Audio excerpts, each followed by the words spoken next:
All right, now that the NFL scouting combine is over, we look ahead to the draft and there's a lot to consider. Well, today I want to talk about which players should now be standouts for the Chiefs and potentially on their radar from here on out. So let's talk about it. But first, how about those?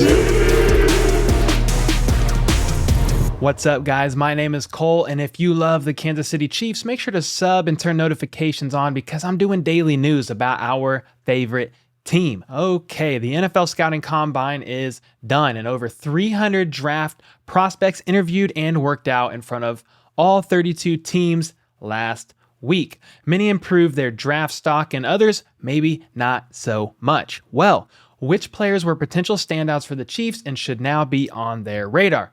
I want to take a look, but just know this is an article from Chiefs Wire that I will be referencing. I'm going to leave a link in the description down below in case you'd like to check out all the details. Player number 1, Michigan safety Daxton Hill. He's considered one of the most versatile safeties in this draft class and is definitely one of the most athletic. He had a 40 time of 4.38, a 6.57 second 3-cone drill, which put him in the 99th percentile and fastest among safeties, and a 4.06 short shuttle time, which is the second fastest overall at the entire combine. An article from Pro Football Network says this in regards to him. DC Steve Spagnuolo runs a lot of too high looks, but likes to run man on early downs. Furthermore, he's known to bring some heat on obvious passing downs utilizing cover 0. Hill could cover half the field in too high while holding his own in man-to-man situations. Inserting Michigan safety Daxton Hill alongside Juan Thornhill in the secondary would give the Chiefs one of the most athletic safety duos in the NFL.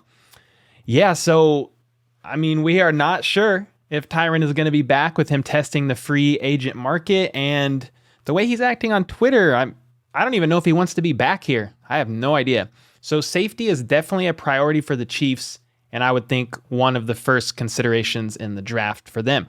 Player number 2 is UTSA cornerback Tariq Woolley.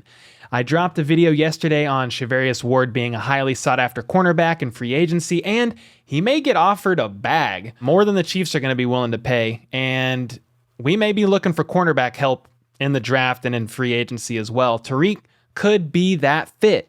He's 6'4", 205 pounds, ran a 4.26 40, and has a 42-inch vertical. Just 2 years ago, he made the switch from receiver to cornerback, so he certainly has room to grow and improve, and the Chiefs might be a great place for him. Let's talk number 3 on the list, but if you're enjoying this video, can you do me a favor and hit that like button so more Chiefs fans can find this content? Thank you so much. Okay, number 3, Wisconsin linebacker Leo Chanel. He is 6'3", 250 pounds, and ran a 4.53 40, has a 40.5-inch vertical and a 10'6" broad jump. I know we already have Nick Bolton and Willie Gay out there, but he could be a valuable depth piece that we develop and have out there more as time goes on. In my opinion, there's absolutely nothing wrong with another quick and effective linebacker. Player number 4 is Ole Miss edge Sam Williams. This man is 6'4", 261 pounds, and ran a 4.46 40 and a 1.60 10-yard split. Now, he did have some off-the-field issues back in 2020, but the charges were dropped. So if everything clears and checks out, I know the Chiefs like to take guys in and help raise them up. Take Tyreek Hill, for example. So he is someone that should definitely be considered. Number 5 on the list is North Dakota State Christian Watson. He's a big body receiver that the Chiefs could benefit from. 6'4", 208, and ran a 4.36 40. Has a 38.5-inch vertical jump and a 10'5" broad jump, which puts him in the 98th percentile. He was considered a day 3 prospect earlier in the year, but surely is set to rise in the draft projections after the combine.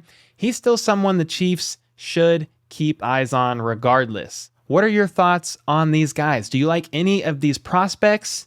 If so, which ones? Or do you have better ones in mind? I'd love to hear your thoughts in the comments down below. I really do learn from some of you. You have valuable insights, and I always appreciate what you guys have to say.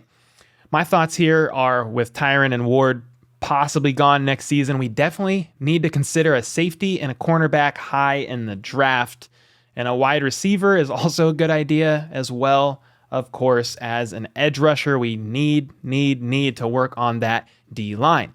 Now, there's actually two more players on the list in this article as well, and those two players are Kentucky outside tackle Dare Rosenthal and running back Pierre Strong Jr. And this guy freakishly compares a lot to Jamal Charles and could be worth looking into for some running back depth. But if you want more details on them, click the article in the description down below. I'm going to leave details out on them this go around to keep this video shorter overall. But if you do check out the article, let me know your thoughts on them as well in the comments down below. Make sure you like and sub for more daily news about the Chiefs, and also check out this video here that YouTube thinks you'll enjoy from my channel. And until next time, let's go.